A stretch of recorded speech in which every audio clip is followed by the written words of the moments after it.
We are just past the hour. I want to thank everybody for joining us. I'm super excited about this webinar, as I'm sure all of you are as well. Just to let you guys know, Oozle Media, we do 1 to 2 webinars a month. We're not always the ones doing them. We have guests that join us. Obviously today we have Daniel Dunworth with Pivot Point International. Our last webinar, we had our friends from Lightheart Sanders and Associates, some accountants, super nerdy guys. Just kidding, awesome dudes, good friends of mine. They gave us a webinar, and we talked about the 90-10 rule, and the whole salon revenue and what's happening with that, with restrictions on salons. I feel a sneeze coming on, so if I sneeze, I want to see some smiley faces and laughs in the comments. Ooh, my eyes are watering. Okay, so last webinar was awesome. As always, we record every webinar, we transcribe every webinar, and we put it up on our website for free replays. We're doing that with this one. We're going to record this, and we're going to put it on our website. We will email it out to everybody who wasn't able to make it. And just anybody who wants to catch the replay, it'll be on our website. I'll email that to everybody, probably end of week next week. And then webinars are fun. We're glad that you all joined us. I think webinars are great if we have participation. And we want to not only see where you're tuning in from, this has been great and fun, but we want to know your questions too. And so during the webinar, if you have questions, please chat them. Daniel and myself will do our best to kind of monitor them. If we miss one, it doesn't mean we don't love you. It just means that we missed it. Daniel was in the zone. But we want to get to your questions. At the end of the webinar, we're going to have time for Q&A. But please do all of that through the chat. Chat your questions. If you have a question, that means somebody else probably has the same question. So it's going to be helpful for you to ask it. If you have anything to add, please do that in the chat. We want this to be, a really awesome environment for collaboration. And then, again, we'll do our best to get to the questions. So we're going to get into it. Today we have Daniel Dunworth from Pivot Point International. Daniel is a field educator and education coordinator. He is a licensed cosmetologist and cosmetology instructor. He's had the privilege of sharing Pivot Point education globally, mixing technology with the classroom and seeing others find inspiration in the hair designs he creates fuels his passion as a field educator. And Daniel has performed hair on stage at ABS and has provided education in basically every state in this country. Having said that, we're all super excited. Daniel, I'm going to turn it over to you, man. Take it away. Great. Thank you, Chris. I appreciate it. And thank you again to everybody that's joined us and letting us know where you're tuning in from all across the country. Really excited to just share this information with you and talk about, of course, as you can see right here, the topic of classroom leadership. And it seemed like there were many of you that were really interested to know and hear about this topic, and our registration has filled up quite quickly. Before I even get started and go into this a little bit, I want to ask you all a question. And if you would, I'd love to just see some participation in the chat. I've got it open right up in front of me. How would you describe, or how do you think others might describe your style of classroom leadership?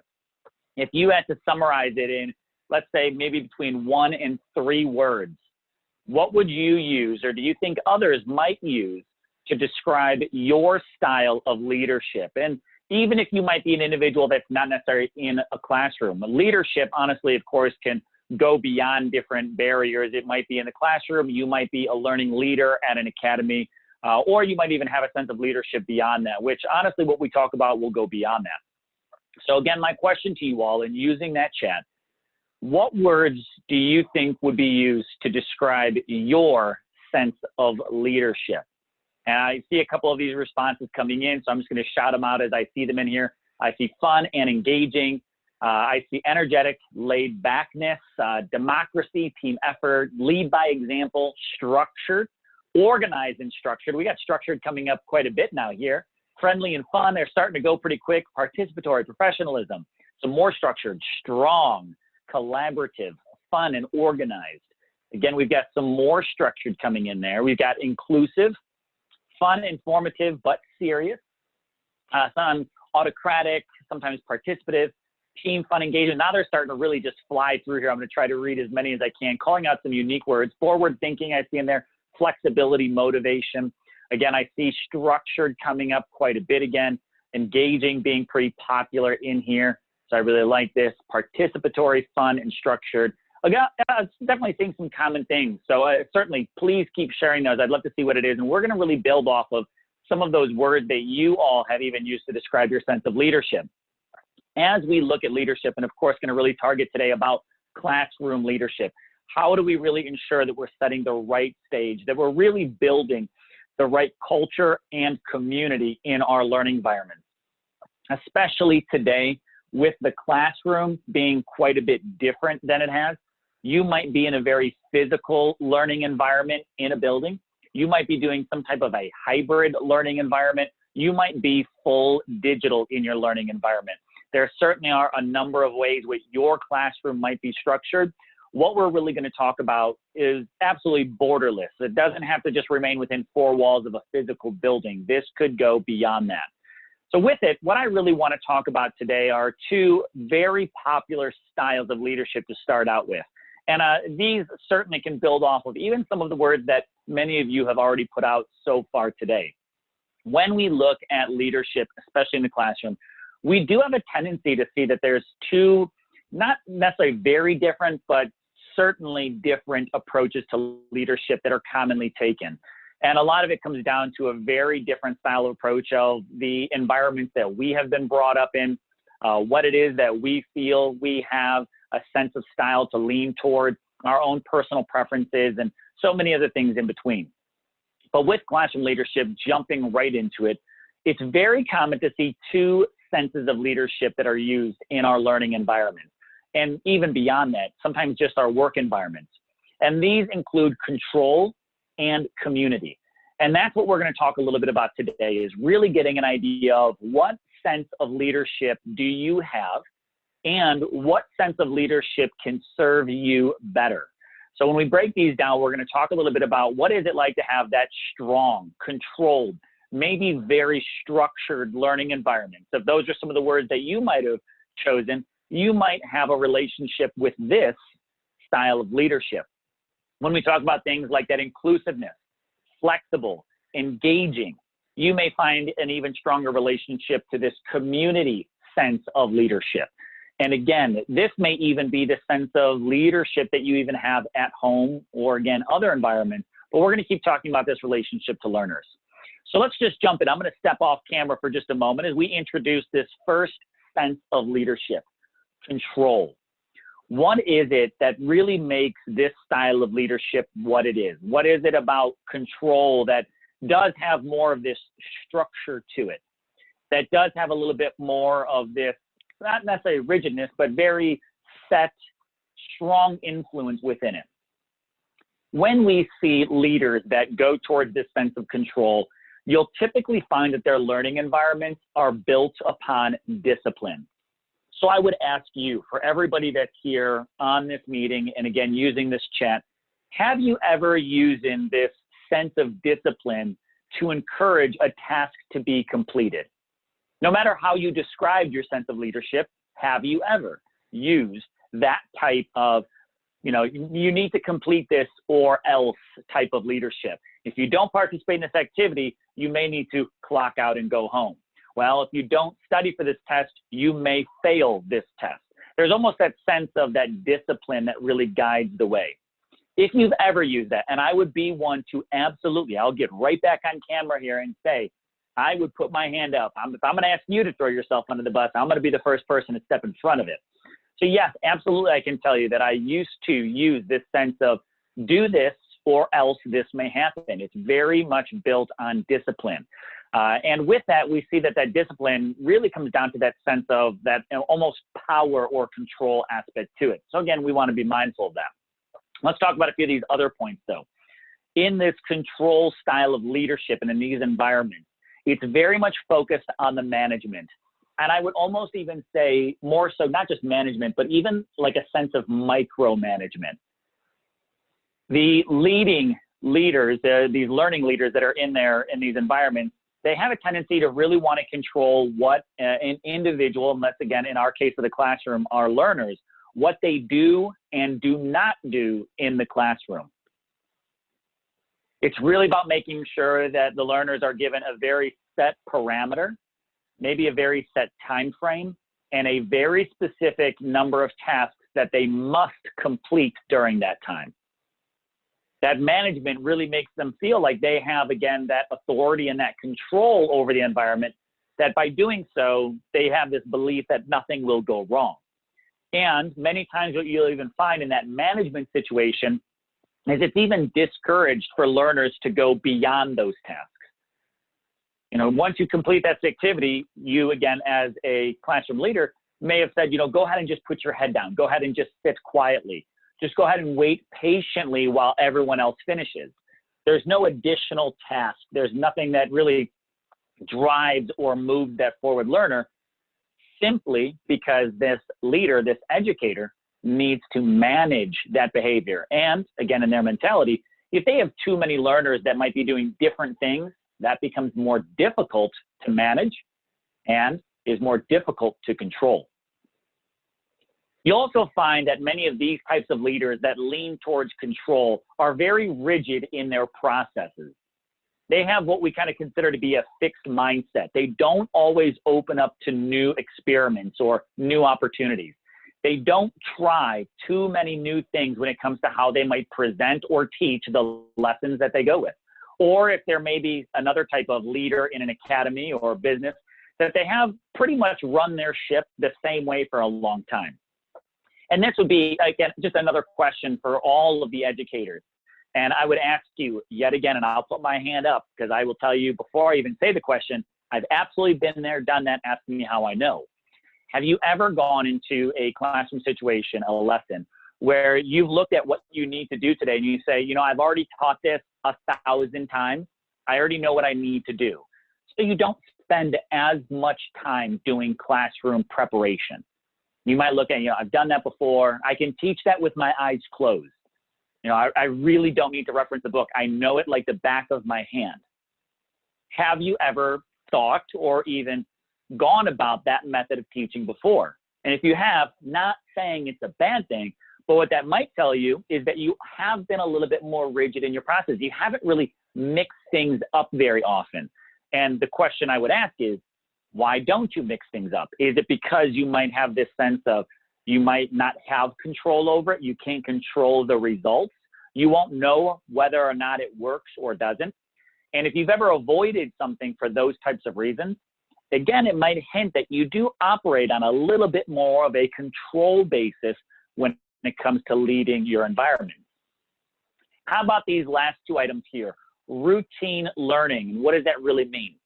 Does your routine learning pretty much look the same? Do you run on a relatively similar schedule day in and day out? And for me, I almost immediately think of Ferris Bueller's Day Off, right? There's that, the educator, the teacher at the beginning, at the front of the classroom, Bueller. And it's almost like you could tell that there definitely is this routine that that educator follows. And when looking at that, do you have the same schedule day in and day out, regardless of what the topic is, or do you have some flexibility in there? Do you move your classroom around? Do you rearrange seating? Do you, again, try different types of learning and with that presentation?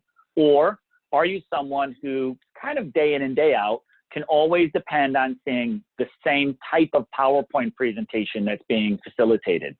For those of us that have had to move to Zoom, we've been on Zoom for so long, several months now, and I've been there right with you. I've probably spent more time on Zoom than almost any other type of digital platform nowadays. And working with it, have you opened yourself up to experimenting with what you could do with Zoom? So what does your pretty standard approach to education look like? Is it a little bit more routine because you have more control over that? The other aspect here, that out of all of this, when you think that we describe and talk about control and having that sense of management over it, one unique thing that we find in classrooms, and again, this is all across the world, we see that many leaders that go with a sense of control are challenged by learner behavior more than they actually have control over it. So that's something that you'd think that, hey, if you're leading through control, you've got discipline on your side. You're managing or micromanaging that behavior and those different procedures that are taking place. You've been teaching the same way day in and day out, so you pretty much have it down to a rhythm and a science. You'd think that you'd have really good control over your environment. Quite honestly, the opposite. I can generally walk into one of those learning environments and see that there really is a sense of loss there, that that leader is not truly looked at as that person who's really spearheading the charge. So we find that leaning towards this, you may have a little bit more of a learner behavior challenge. And again, I'd ask that question to you. And I think as any educator would say, have you ever had behavioral issues in your classroom? And I don't know an educator that would ever say no to that. Everybody's had something arise. And if it just becomes something a little bit more frequent, is it maybe because of the type of leadership that you've gone with in your learning environment? So control doesn't sound to be the best option, right? If being strong and rigid and really having that sense of management to it, what would be a great option for us to consider when it comes to leadership? And that would be more this sense of building a community. Again, I'm going to step out of the way for this one here. But when looking at going away from control, the other option I love to encourage educators to really try to lean for is community. And when it comes to community, what is that all about? Learning environments that truly establish a community are built on a belief. Those learners that come into our environment believe that their educator is there to support them through every bit of challenge and success. The learners believe in what they're there to achieve and accomplish. They truly understand and actually wholeheartedly support the systems that are placed because they know it's there for their benefit, not necessarily there to control them, right? So they truly believe in what's taking place. In this sense of community, we as those leaders really focus more on the momentum. And momentum is a little bit different than motivation. Motivation is something that might get you started, but momentum is what carries you forward. So while I might be able to build some motivation, offering maybe a small tangible reward, I really need to actually put more energy in creating and sustaining momentum. This force that drives my learners forward. It's continuous recognition. It's outward public praise for completion and really taking on a few different challenges. And we'll talk about these in a moment. But building momentum is something that takes time. Motivation, for example, would be asking someone to do a chore and say, well, I'll give you, I'll pay you for this chore. Or maybe a student that says, hey, would you mind cleaning up the shampoo bowl? I'll give you a reward for it. There's that quick, instant motivation to it. But when it comes to momentum, it's built over time.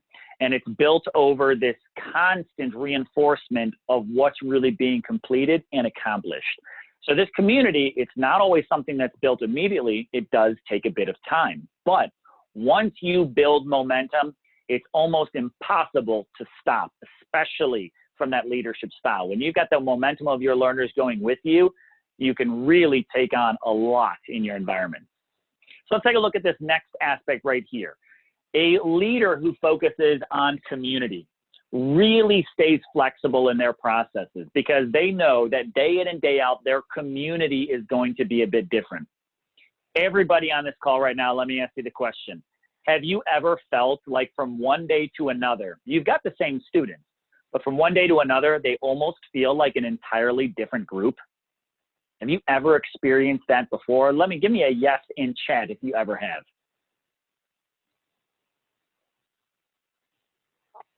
I'm seeing those yeses come through. Yes, with all the yeses coming through. We've got some occasional, sometimes you've experienced that, right? It doesn't happen every day. But we do. We have these learners that day in and day out come to us, sometimes just a little bit different than they were before. And this is what's so great about going with a sense of community. In a sense of community, we know and we believe in each other, right? That's one of the first points here. It's built on belief. And I know that day in and day out, I have to remain flexible with my learners so I can get the most out of them. Honestly, I mean, even there might be a single day where you feel the learners I started with in the morning are entirely different than the learners I have in the afternoon. Right? If they didn't have their coffee yet, they're not awake yet. Sometimes I can have a couple of grumpy gusts in the morning, but after lunch, after getting going, after that kind of second wave hits them, I can have the perkiest, most excited group around. So we know that learners, they themselves are flexible in their behaviors, in their mental approach and ideas and thoughts that they have, to the energy that they can have and how just generally good or negative they may feel throughout the day. A leader who builds a sense of community understands that. They understand the needs of their group and their individuals, and they can remain flexible to ensure that they're doing what they can to make the most and get the most out of every situation. This is what we also really think about as a growth mindset. A growth mindset is someone who's always looking to take on new challenges, someone who's always looking to just kind of change a little bit of what they do and yet again grow and improve. So when we look at that, there are many educators out there that I've had the pleasure of meeting that are always seeking out new activities, new ideas. They're always looking for ways to improve, ways to change and really try new things. They're not afraid of failure. It's okay if it doesn't work, where the person that was maybe in the control environment, if it doesn't work, then that looks like they don't know what they're doing. So again, they're going to stay away from it. But in control, right, they're never really going to open up for it. In community, they're going to say, hey, let's try this. If it doesn't work, I've got another plan. I've got another option, but I really want to try something new out. And with this sense of community they build, you'll see that their learners, even if an activity doesn't go well, they're not upset about it. They're not disappointed. They'll look at it and be like, hey, this seemed like a great idea. We'll do this again if you can work out the kinks to it. You know, it's not a matter, they're not disappointed. They don't get disgruntled. They don't get upset because they've now wasted time in class. That's not what someone with a sense of community would really build. And I saw this. I did already see somebody here earlier, and then this is the total perfect growth mindset. Someone posted, and it already has flown by in the chat, but they said, please share all the Zoom tips, right? I want to know more. That's a perfect growth mentality. There's so much you can do. What else can we expect and look at from this sense of community? Again, I'm going to just step out for a moment.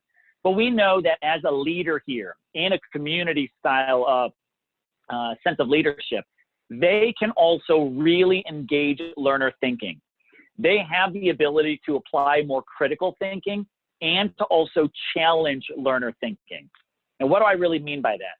Critical thinking is taking an opportunity to get your learners to think about their thinking. You're not going to just give them an answer that they need to know. You're going to ask them, what do you think you need to know? What stands out as important to you? Do you believe this is something that will maybe appear a little bit later on in your journey? Not just focusing on, well, this is on the test.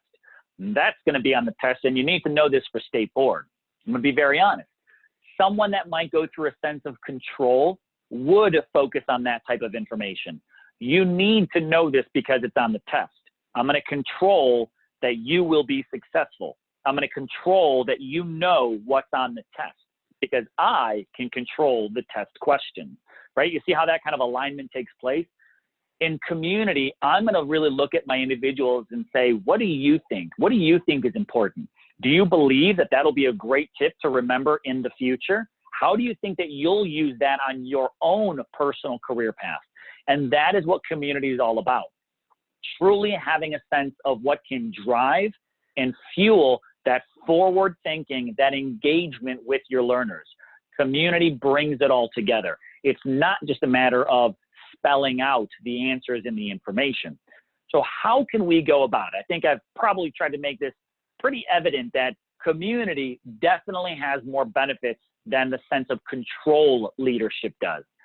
So the next question you might be thinking is, Daniel, how do I build a sense of community? How do I go about that style of community leadership in my learning environments? And I want to share a few different tips and ideas with you. Really trying to break it down to a few things that you can consider and keep in mind day in and day out. So I'd like to start out with these 2 tips here when it comes to classroom leadership. First and foremost, leadership and this sense of community leadership is built and thrives off of authentic and caring relationships with the individuals in that community. Whether this be even you, yourself and other peers, but of course, speaking very directly to the classroom, between the educators and the learners. We need to have authentic, caring relationships. I have to, as the educational leader, I have to be passionate about my learners' success. And from one educator to another, I can't remember if it was shared that, I know it was shared that myself, I'm a cosmetology instructor, and I've been doing this now for going on almost 18 years as a cosmetology instructor. And I have always truly believed this, and I hope that you do too, that my level of success as an educator is more dependent and truly is based off of the level of success of my learners.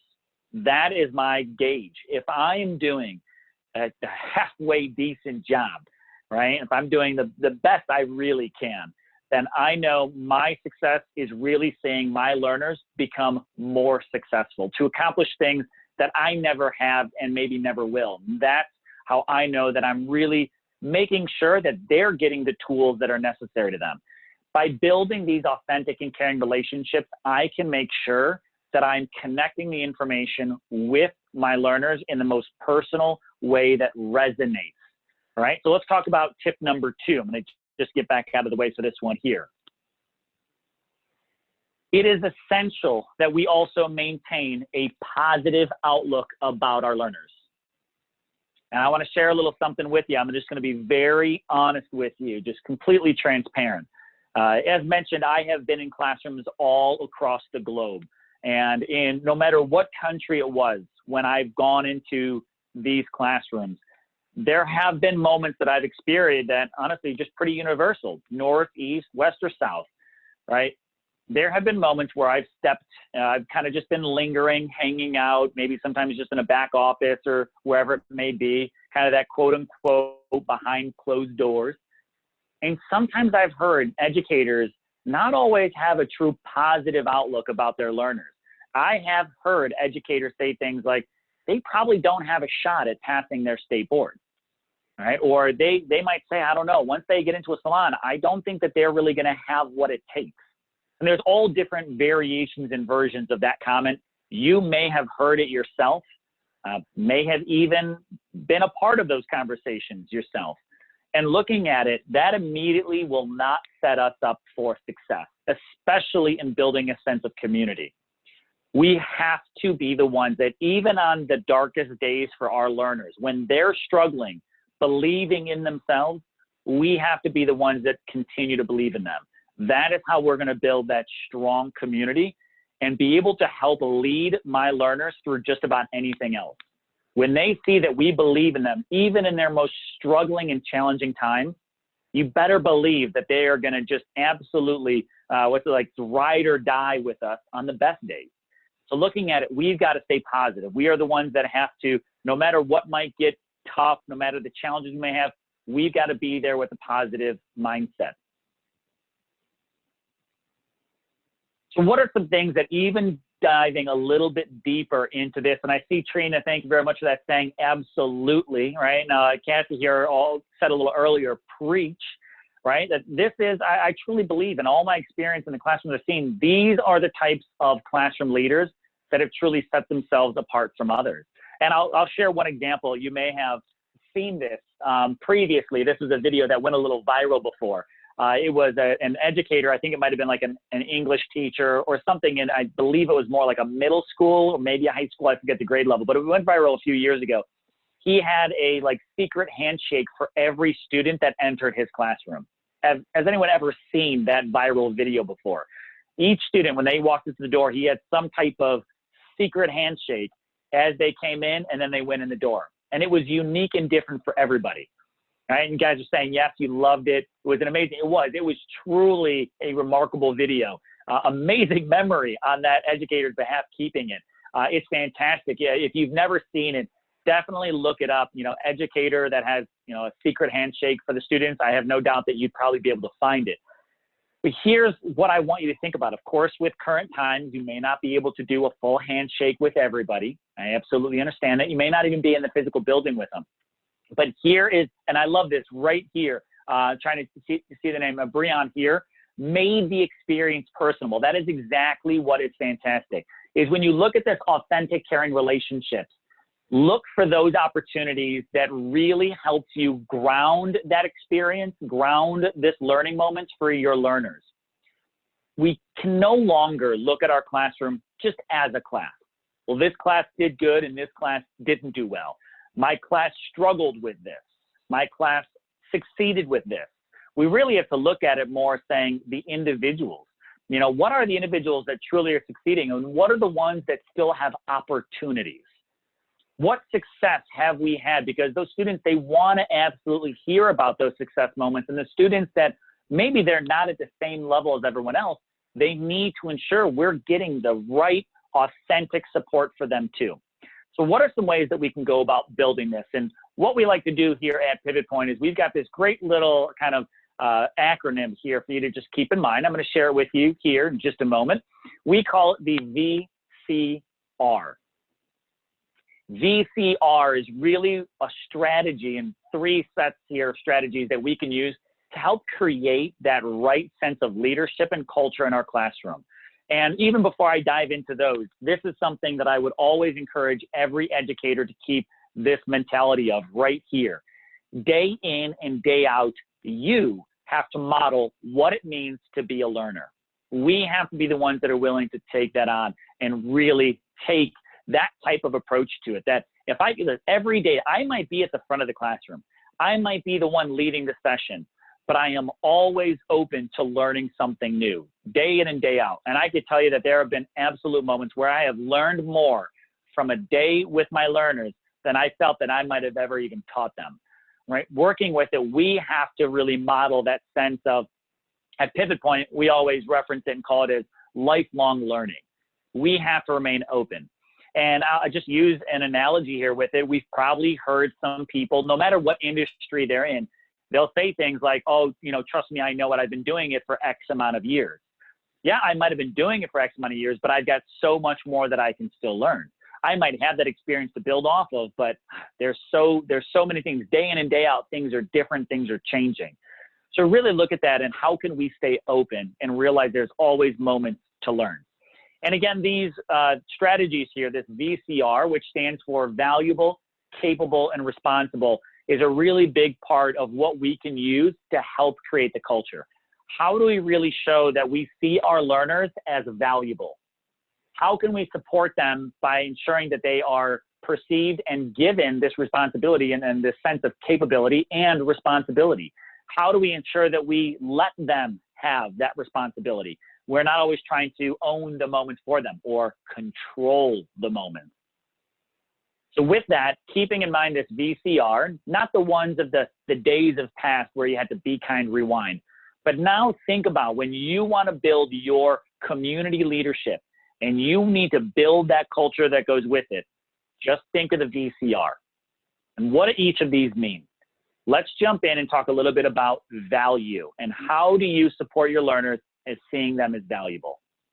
So with this, I'm going to just step out of the way for a moment. I see a long comment that's in the chat. I'm going to take a second just to read this from Cassie, as you guys have an opportunity to see a little bit about valuable here.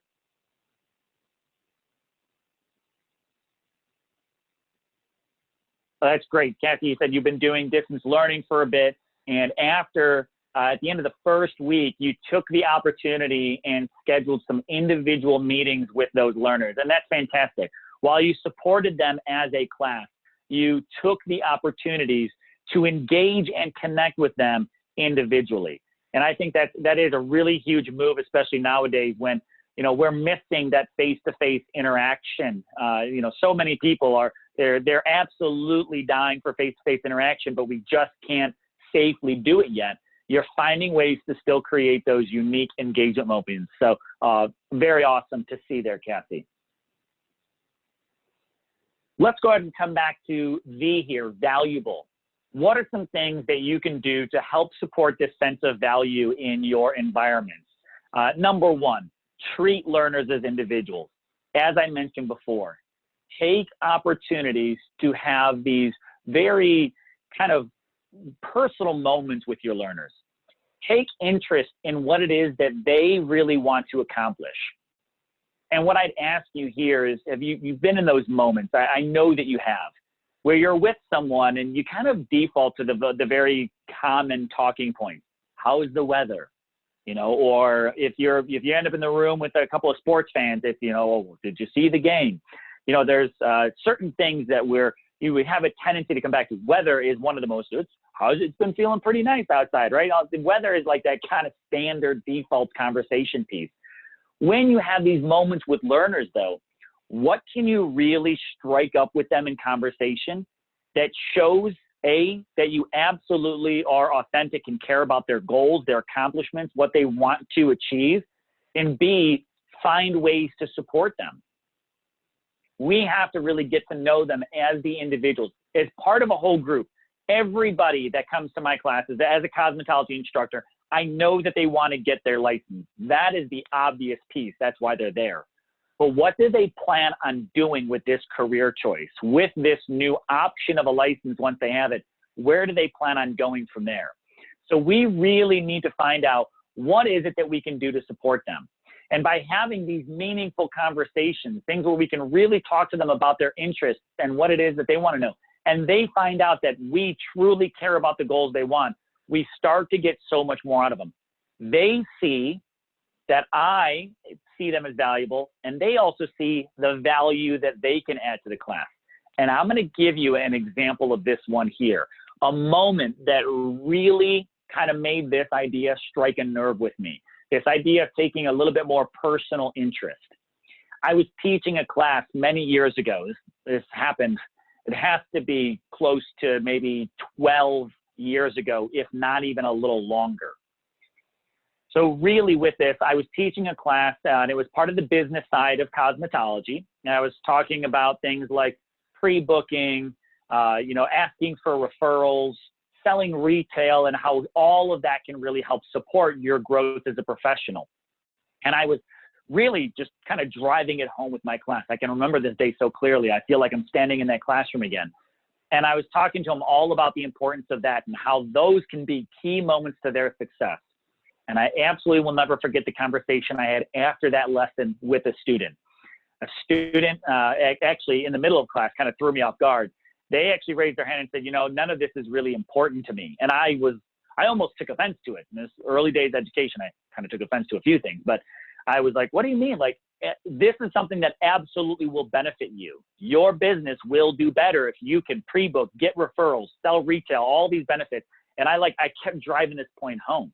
And she just kind of let it go and sat back and let it happen. And after class, she came back up to me and she said, you know, Daniel, I just really wanted to share with you. I didn't mean to say like what you were teaching was pointless. So what I really wanted to let you know is that this is not something that's going to support me really as directly as I think it might help everyone else. And I said, well, why do you find that to be so true? What is it that you can't benefit from this? I said, this is some pretty standard things that work in the industry. She said, well, I actually plan on working on the deceased. I want to do hair and makeup at funeral homes for anyone that's lost a loved one. She said, so for me, selling retail to my guests, pre-booking my guests, asking my guests for referrals really doesn't work the same way as in a salon or anything like that. She said, the people I'm doing hair on probably aren't going to buy the shampoo and conditioner I would have recommended or the hairspray. And I don't necessarily want to ask a family, hey, next time someone passes away, go ahead and give me a call. I'm the first person you want to think of. Right? And there's no way I'm going to, if someone that's on my table actually wants to book an appointment 6 weeks from now, I think I'm doing something wrong. Right? So she made light of it and we had a little bit of fun with it, but it really taught me that moment right there that she was right. What I didn't understand that day was the individual interest that that student may have with that content and how it can support them. I looked at it as a class. Everybody can value from this. I needed to make sure I understood more of those interests. So really take moments, any moment you can find, a few minutes before class to have a conversation with the other students that are there early. Maybe while everyone's breaking down and cleaning up at the end of the day, you may have a student that is there still cleaning up their supplies while you're cleaning up yours. Can you have a little conversation with them about what's taking place? Or even better, set intentional time to just engage with your learners and really find out what is it that they're going to get the most value from and what value can they add to the conversation. Because that student who said, this is my plan of who I want to work with, also even opened up the eyes for the rest of the class that there are other career options available, some that you might not naturally think of. So there was some really great value in the conversation I had that day, and it's been a lesson that's really stuck with me. And I see a few comments coming up here in the chat. I love this one here. Again, I think that Chris right there, nobody cares about what you know until they know that you care. I love that. I think that's an amazing statement, and it really is so true. And as a leader, it's, I mean, just exponentially that much of a stronger effect for you. I see a few more here. Carlene, my students love that little one-on-one. I try to do it every week to give time to talk and also to encourage them to do what they feel important for them, but they need that little push. I agree with you. I learned a great deal from them as well. Awesome, awesome to see. Samantha says those are some of your favorite conversations that take place. And Kathy, the universe is literally talking to me and telling me I am on the right path. I talked to my class last night about a project we are doing on Saturday, what their professional goals are. That is definitely a sense of alignment. I love it. So again, look for the opportunity to get that value and give that value back to your learners. Your lessons don't mean much if they're not really adding value to those learners. So with it, let's talk about this other side. What is another thing that you can do for building this community? And that's going to take us into the C of VCR. So V for value and C for capable. Let me give you a moment to just kind of see what we've got here. We're about to cover the ideas behind effort, improvement, and performance.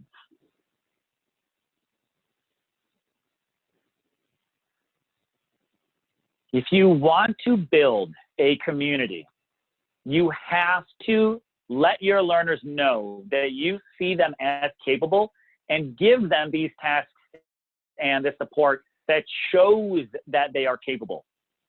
Some learners believe it and are waiting for the right moment. Some learners don't believe it and try to avoid the moment.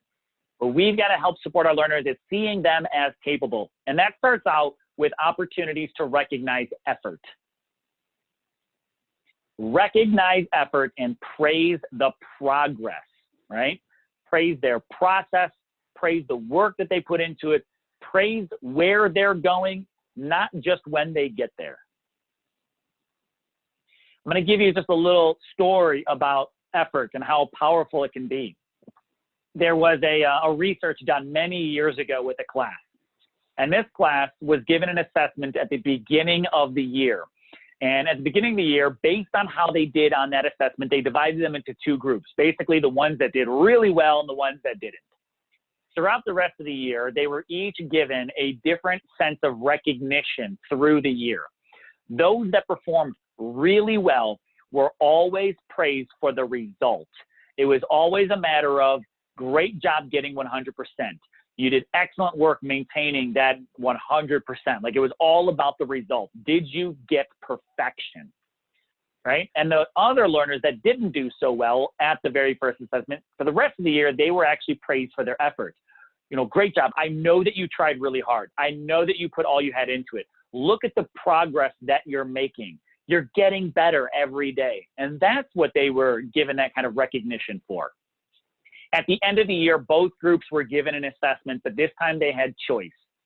They were given a choice to take an assessment that had questions that they had covered all year long in a format that they were very familiar with.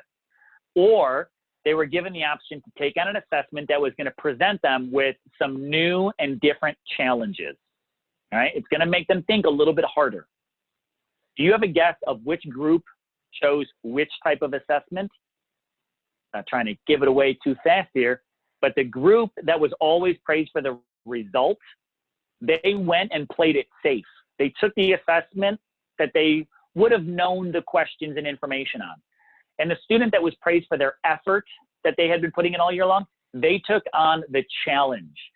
More of them went for I'm going to try something new and different and see if I can take it on. Because mentally they were prepared for I'm not getting it perfect, but I'm getting better at what I'm doing. And that is the power behind effort.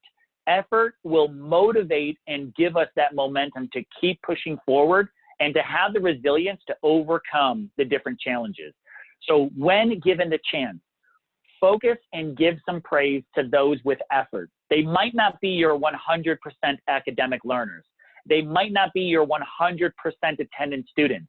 But if they're giving it their all and they're trying hard, they definitely deserve recognition. So really think about that, how you can use that effort as such a more powerful, motivating, and momentum building device rather than just 100% focus. So think about that. Let's talk about a couple of the other aspects here when it comes to capable. Look for opportunities for improvement and see your learners as capable of improving. This is a big piece to it. Be again honest with you. Sometimes I've seen educators avoid giving feedback of how someone can improve because they're more afraid of how they might take it. Or the educator themselves believe that the learner might not be able to accomplish what it is that they want to give them feedback on. They'll say, that learner, they've been struggling with this. If I tell them that they can really improve here a little bit, they might really not go for it. That actually might kind of push them away a little bit. If your learners believe that they're capable and you support them in that way through the recognition of effort, you should have no challenges giving them that feedback of where they can make progress. And take a look at an opportunity for their performance. Point out skills that they are mastering and how it will benefit them in the real world. And I would even say better yet, ask them questions about that. Your learners will know what their goals are. Ask them. And I ask my learners all the time when they share and they learn something new, I ask them, how are you going to use that? What are you going to do with this newfound power and information that you have? What can you do with it? Where will you take this and how will you use it in the future? I have an activity that I do pretty much every day in my classroom with my learners, and it's just journaling. At the end of every day, I always like to save around 5 to 15 minutes to journal. And I ask my learners the same 2 questions every time. And the first question is, what's one thing you've learned today? That's it. We've spent however much time together, 4 hours, 6 hours, 8 hours. Tell me one thing you've learned today. And after that, the second part is, tell me how you're going to use this in the future. Where do you think this fits in your long-term career plan? That's what I ask them. And you could word it any way you want it. I just gave you a couple of ways in which I could ask the same question. But really take that and get them to look at those opportunities of what you're learning, where will you use it? Because there's something really interesting about when a learner tells themselves what's important. It's called PDA with Todd. And what PDA with Todd, PDAWTOD stands for, is people don't argue with their own data. PDA with Todd. People don't argue with their own data. What that means is when I tell myself that this is important, I'm not going to argue the fact that this is important. It's going to stick with me and really stay with me more long term. So look for those opportunities to help your learners identify ways that they can improve their performance and that you yourself are giving them the right feedback. Sorry, I misclicked on my background there and trying to scroll here a little. So let's move into this third strategy here with building that right culture for community leadership. And this is seeing your learners and supporting them as responsible community members. So with this, again, just looking at these 3 aspects here. First, we're going to go with this goal of setting clear expectations, helping our learners and our community members identify how they contribute to our community, and supporting my community members through this direction of self-correcting behavior. I'm going to give you a moment just to take a look at this, and get out of the way of the text myself. I see a comment here from April. Great point. Asking if you have any questions is too vague and most likely will not get much conversation going, right? Absolutely. Give them a little bit of that direction too.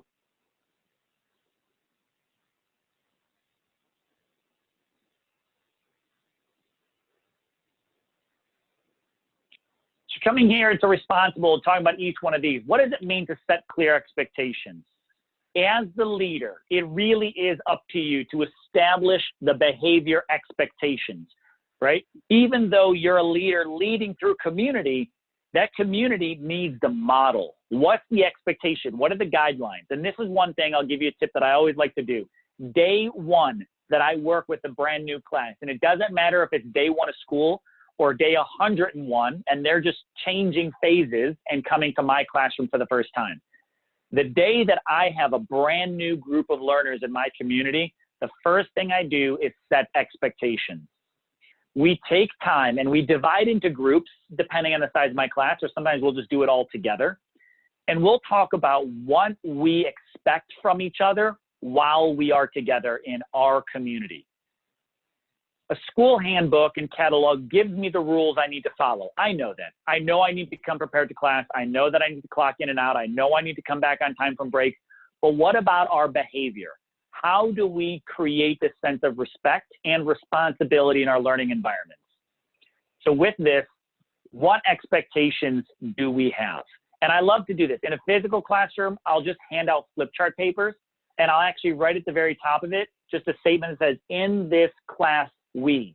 And I ask learners to outline what types of behaviors do we expect from each other. If we are on a Zoom class, I'll divide them up into groups, those breakout groups, and I'll ask them to come up with a list together. And when we join back together, then we'll share them as a whole group. But we, the actual members of my community, my learners for that day, that week, that the next 500 hours, whatever it might be, however long I'll have them for, we set our own behavior expectations. I let them know what I expect of them. They get to say what they expect of each other and what they expect from me. And it creates this really great grounded relationship of how we all serve a part in creating the strongest community we can. When it comes to contribute, look for ways that your individuals in your community can all play a role. Give them a responsibility. This is something that I've actually learned from my own children in elementary school. Every day that they were in class, they all had a certain role. And that role would last for a week or a month, however often that educator would change it. And what they did is they all had a responsibility, not just like your daily sanitation type of duty that you might have according to the state laws and rules, but what is a responsibility that you can actually do to help other individuals out? Maybe someone's just really good at time management, so they're there to help each other, with that. When it comes to ongoing classroom responsibility, maybe if you're in a workshop and you see someone struggling, anyone that notices it, their responsibility is to just try to help out. Maybe it might be somebody that just, they're, again, really good at organization. So their responsibility is to help give tips and ideas of how to most appropriately pack their bag.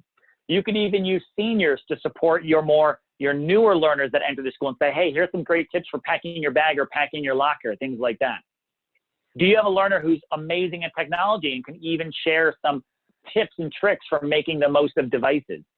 Think of these different types of moments where learners can support, and it's not just cleaning up their stations or helping to clean an area around them.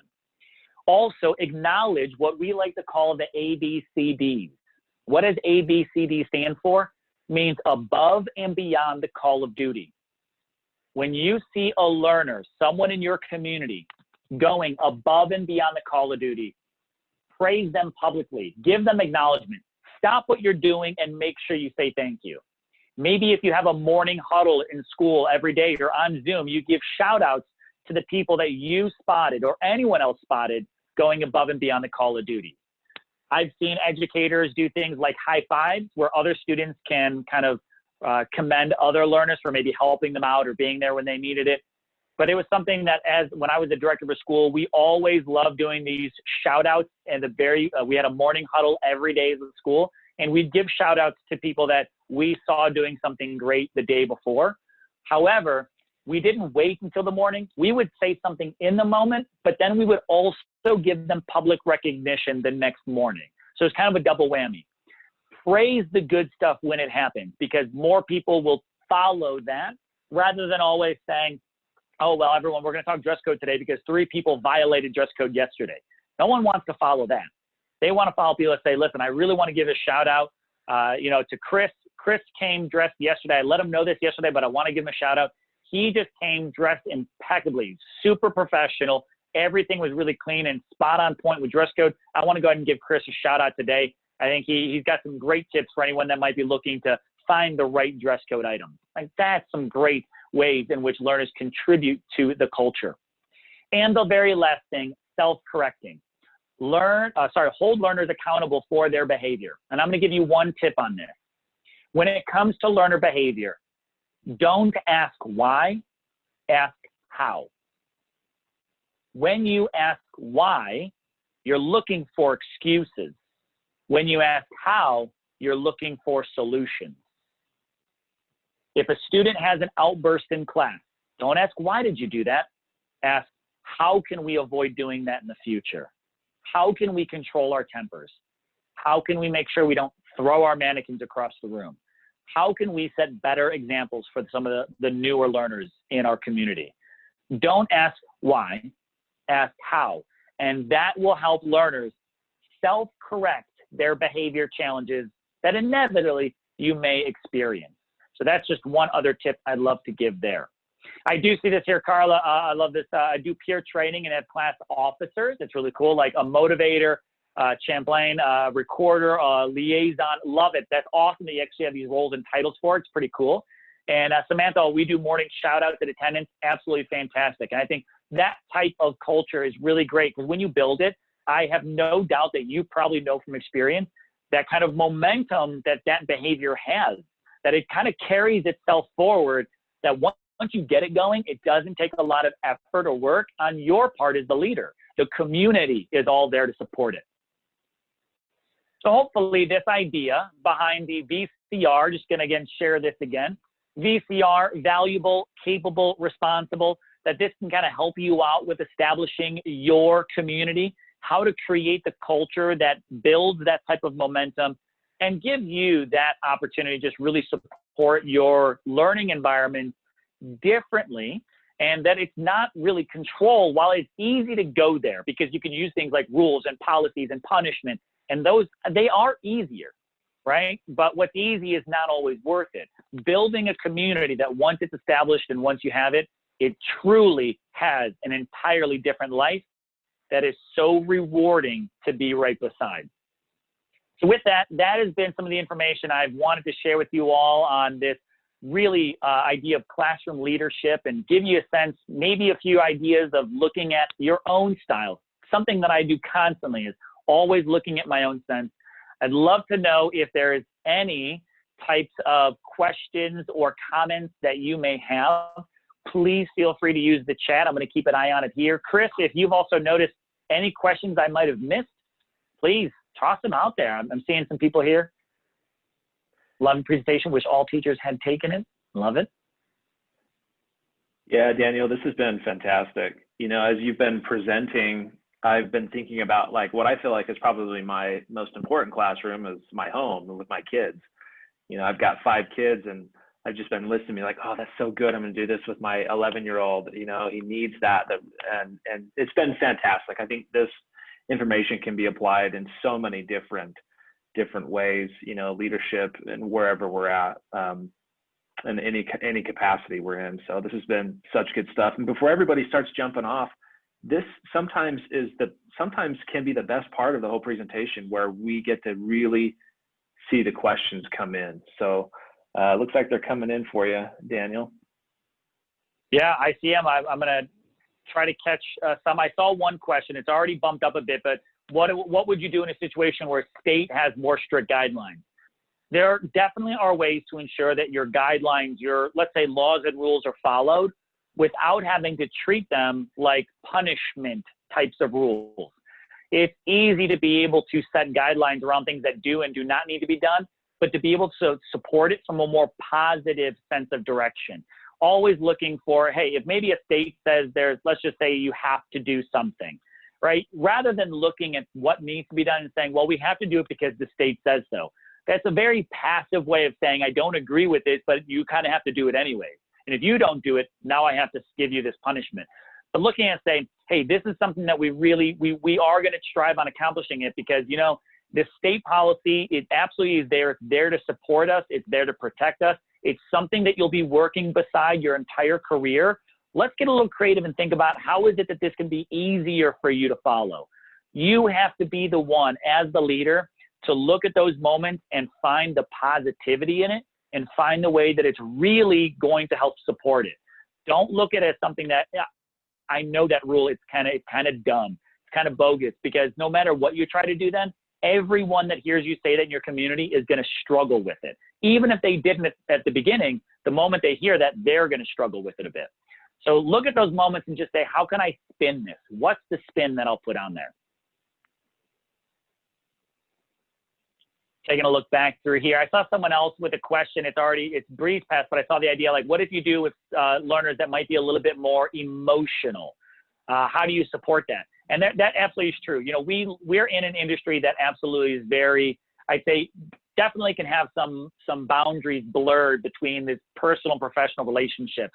It's up to you to really maintain that standard, that when you're looking at it, and I actually found the question here, struggle in keeping it positive with some who tend to have outbursts, negative in class. Again, when it comes to that, I'm going to go right back to my tip of saying, ask how, not why. That really helped me change the behavior, because if you had a bad day, you're emotional about it, you're upset, and I'm asking you why, that's quite honestly going to just kind of open up those floodgates of the emotions to pour out. While I want to support you and I want you to be happy, we really have to keep the focus on what we're here to accomplish. So if I can ask, how can we make sure we don't experience that again? It's going to focus more on the solutions and not dig deeper into the issues that are there. It is difficult to sometimes balance that fine line, to be passionate and support our learners, but not to blur the lines where we know about every deep personal issue that's going on that suddenly gives them a little more leeway in class compared to others. So building the community, if you have the community, the learners will also help support each other. You'll see that they immediately see the vibe that someone might be struggling a little bit more that day, and they rally behind each other. They're going to support and cheer each other on and tell them how capable they are. They might even try to help own some of the responsibility just to help that learner out that day. So it really is, building that, it takes time to sometimes get the lines right. And again, ask me how I know. I've been an educator who, very honest with you, when I first started teaching, I was very much a control style educator. I started out teaching at the age of 18, and the very first group that I ever had was a group of 16 and 17-year-old high school students. So let me tell you, control was my default of how I separated me from them. It wasn't a good experience. And it took time for me to really build a community. But after I did, that sense of, again, that rallying together really helped solve so many of some of the other challenges we are faced with. Daniel, there was a couple times people asked, about some Zoom tips. It looks like you probably have a green screen behind you. I know that some Zoom hacks could be, to change your background image to maybe your slides or something like that to give you the effect of, a green screen. What are some other tips that these instructors can use? Well, for one, I would say one of my favorite things is exactly this moment right here, what we've kind of called this weatherman style of presentation. And Chris, you're absolutely right. All I have behind me, if I actually turn my slides off, is just a green curtain, green screen. You could do this with any solid wall as long as you're a different color than it. And what I did is I just saved my PowerPoint presentation as a set of images. If you just go to the File, Save option, or Export it maybe, you could save all of your slides as images. Some of the other ones that I would really encourage to explore and just become familiar with when it comes down to Zoom is even have a little bit of fun with things like filters that you can use. Doing things, there's so many, one tip that I love to make Zoom a little bit more engaging is actually create the game that's, I always forget the name of it, I'm tipping my tongue on. like the celebrity tiles, the Hollywood squares or something like that is what it was called, where you could have students and create these great review games using just the color of the slides or the color of the virtual background that students put on them. Getting the opportunity to also really maximize things like the chat features, the breakout rooms, and other ones that I really love, which we've used a little bit maybe throughout the day in your own Zoom life, are things like reactions, thumbs up, thumbs down.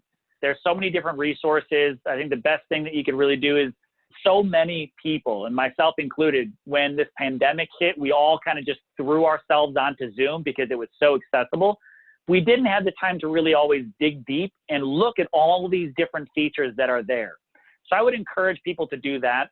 And one of the biggest tips I have when it comes to Zoom is don't just use the app or the downloaded, maybe you've got like a plugin on your computer you always open it up for. Go check out your profile and the different settings you have on Zoom's website. Zoom's website, if you go to your settings in your account on their website, there's so many resources there that you could find and activate that you don't see just in your typical app that gives you a lot of different features. So those would be just some kind of groundwork things that I would even encourage people to check out when it comes to Zoom. Yeah, that's fantastic.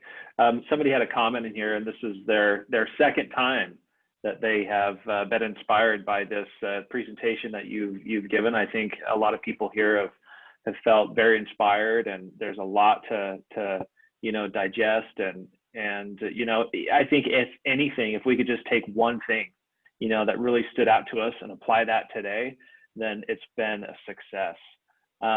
Daniel, how can we get a hold of you? What if anybody wants to get a hold of you, how can we do that? No, if anyone wanted to get a hold of me, I actually can go ahead and put up my contact information. I just got to find it down here at the bottom of my screen. Here you go. This is my contact information.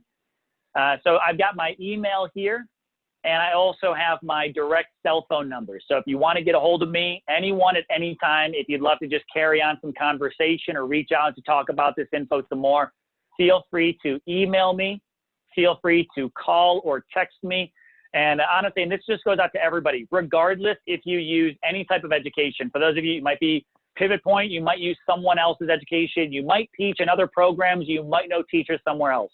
I just love education in general, and I love networking, connecting with educators. So it doesn't matter what programs or what anything that you teach or involved with. If you have a passion for education and you just want to have someone to talk to and keep these ideas going forward, do not hesitate to ever reach out to me. And you can find me, that's again my name right up there. You can find me across all different social media platforms. So if you wanted to network with me there, you're welcome to do so too. LinkedIn, Facebook, Instagram, anything of the sort. Awesome. Daniel, thank you again. So grateful for you and the knowledge that you shared with everybody. I think just from the comments and the people that have attended, I think we've all been blessed by the knowledge that you've shared. Big thank you, and hopefully we'll get to do it again sometime in the future. Yeah, my pleasure. It's been great, and I thank you everyone that's interacted in the chat, and for all of you that have just been pouring out your thank yous and everything you've walked away from it. I know that we may not have time to see all the answers, but I would ask you the same question I ask everybody else at the end of a class. What's the one thing that you're going to walk away with, and what are you going to do with it going forward? So again, thank you, everybody. I truly appreciate it. Chris, so much. Thank you for arranging this, organizing it, and having us be a part of it. It's been phenomenal. It has. Thank you.